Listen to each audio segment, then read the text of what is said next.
Muy buen día. Yo soy Ramírez Velázquez Josué Isaac. Y yo, Marcos Gómez Emanuel. Somos estudiantes de la carrera de Ingeniería Eléctrica de la Unidad ESIM Zacatenco, del grupo 8EM1.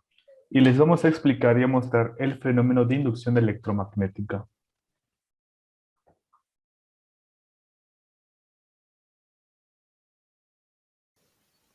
Para poder comprender la inducción electromagnética, se deberá establecer algunos conceptos básicos como lo son la electricidad y el magnetismo.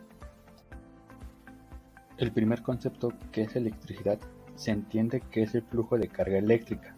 En pocas palabras, la electricidad son partículas cargadas en movimiento. Mientras que magnetismo se entiende que es el que se genera alrededor del cuerpo magnético, por ejemplo, en imanes. Relación entre electricidad y magnetismo. En 1818, Christian Ørsted descubre que la corriente eléctrica era capaz de crear campo magnético. Esto a través de circular corriente a través de un cable circular, conocido como espira. Años después, en 1832, Michael Faraday demostró que un campo eléctrico podía inducir una corriente eléctrica, debido a la variación del magnetismo. Es decir, no basta solo con tener un imán en el conductor, sino que se requiere un movimiento. En conclusión, la electricidad crea magnetismo y el magnetismo crea electricidad.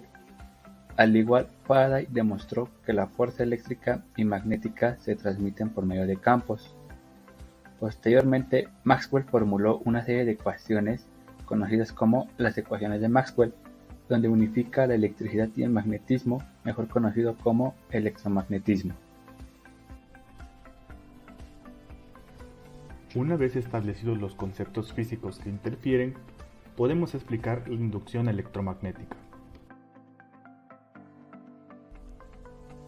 La inducción electromagnética está compuesta por un inductor, el cual su función es almacenar energía, pero la diferencia entre una batería y un capacitor es que éste almacena energía en forma de campo magnético.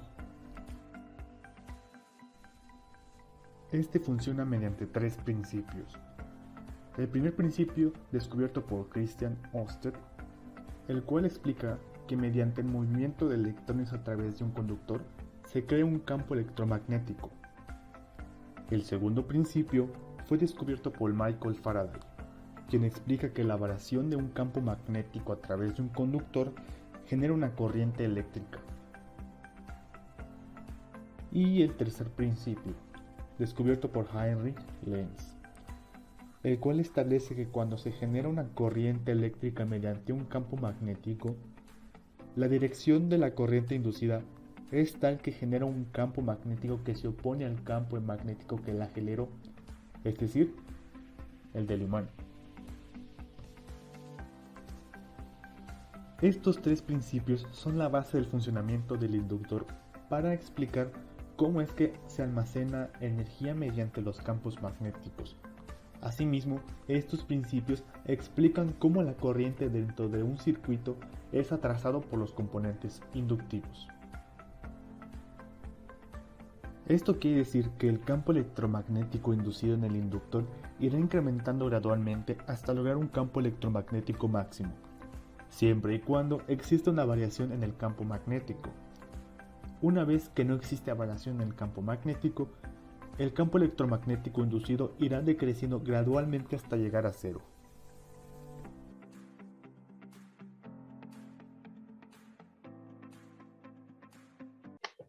Una vez vistos los conceptos teóricos, Procederemos a realizar el experimento de una bobina de Tesla.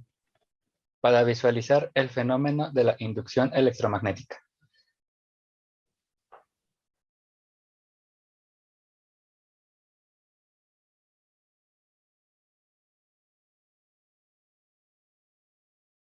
Como primer paso, enrollaremos el alambre magneto de cobre de medio milímetro de grosor sobre un tubo PVC de 10 centímetros de largo y 2 centímetros de diámetro. Enrollaremos de 250 a 400 vueltas. Pegamos el tubo PVC a la base y con alambre recubierto hacemos una espiral alrededor de la bobina grande, dando 4 vueltas. Posteriormente, y con ayuda de una mini protoboard conectamos los dispositivos electrónicos que se muestran en la figura siguiendo el diagrama de conexión. Últimos detalles: pegaremos el extremo sobrante de la bobina a la bola de aluminio y después pegaremos la bola en el extremo del tubo PVC.